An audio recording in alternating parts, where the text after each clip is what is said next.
PLN Persero Distribusi Bali menggelar apel siaga PLN Bali 1 dalam rangkaian Hari Raya Galungan, Kuningan, dan Idul Fitri pagi tadi di lapangan Niti Mandala, Renon, Denpasar. Apel siaga PLN Bali 1 bertujuan mengecek kesiapsiagaan personil PLN Bali memberikan pelayanan terbaik kepada masyarakat dalam menjalankan ibadah agamanya.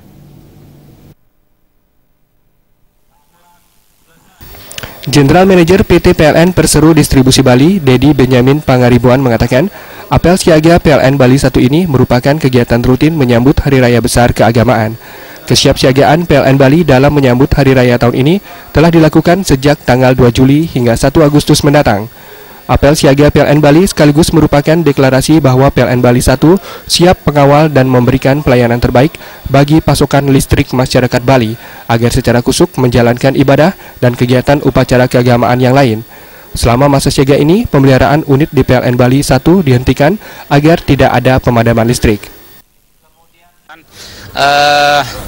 Nanti kita akan menghadapi 3 hari raya suci utama, ya, Hari Raya Galungan, Kuningan, kemudian Idul Fitri. Kemudian juga kita menghadapi mungkin kunjungan wisatawan. Nah, dalam rangka itu 1 bulan ini dari mulai tanggal 2 Juli sampai dengan 1 Agustus 2015 kita siaga 1. Ya, tujuannya adalah bagaimana kita pertama mengecek kesiapan personil, kemudian juga kita ingin memberikan pelayanan terbaik, ya. Dan selama masa siaga itu pekerjaan-pekerjaan pemeliharaan memang kita stop. Kenapa kita stop? Karena kita tidak ingin ada pemadaman, ya. Tapi pekerjaan itu sudah kita lakukan jauh-jauh sebelumnya. Jadi dua bulan sebelum masa ini kita sibuk melakukan pekerjaan pemeliharaan, dan kita sekarang ingin full kita alert atau siaga. Mudah-mudahan semuanya bisa berjalan lancar. Dedi Benyamin Pangaribuan menambahkan, konsumsi listrik saat Hari Raya Besar Keagamaan saat ini cukup tinggi. Ada peningkatan daya sebesar 5-10%.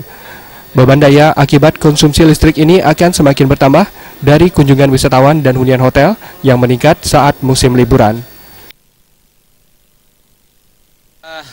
Biasanya sih sekitar 5-10%. Ini karena ada tiga hari raya ini. Ya, di samping itu juga kebetulan kita hari libur. Jadi banyak juga kunjungan-kunjungan, otomatis tingkat hunian hotel naik, ya, pemakaian air conditioner juga naik. Jadi tapi tadi dengan cadangan 50% lebih, insya Allah kita siap. Mudah-mudahan tidak ada halangan berarti.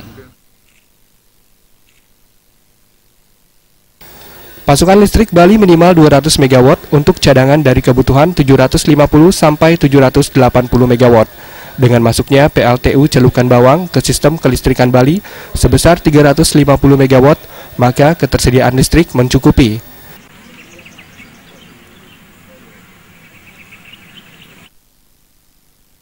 Suparyana dan Setiawan, Bali TV.